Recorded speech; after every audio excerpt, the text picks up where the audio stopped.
Yeah, I think, Samuel, if you look at the entire history of NASCAR, you'd be hard pressed to find a driver in a team that had so many highs and so many lows in one single season.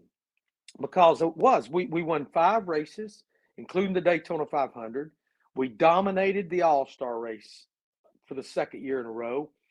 We were leading the points headed into the final race of the year at Atlanta, ended up getting caught up in a wreck and ended up finishing third to Alan Quickie and Bill Elliott.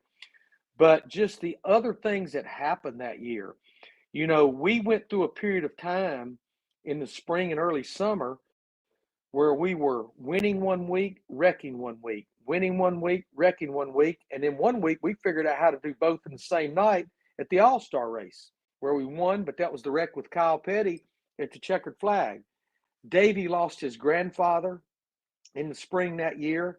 And he and his grandfather, Pop Allison, they were very, very close. Davey busted up some ribs at a wreck in Bristol in the early part of the season.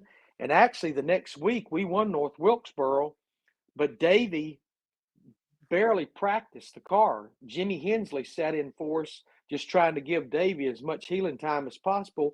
We had to start at the rear of the field because Jimmie qualified the car and went on to win the race. The wreck at Pocono, that was probably the turning point of our season.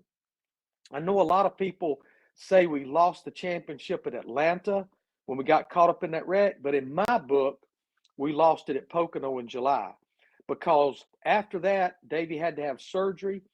We spent the next 6 to 8 weeks just trying to get him comfortable in the car.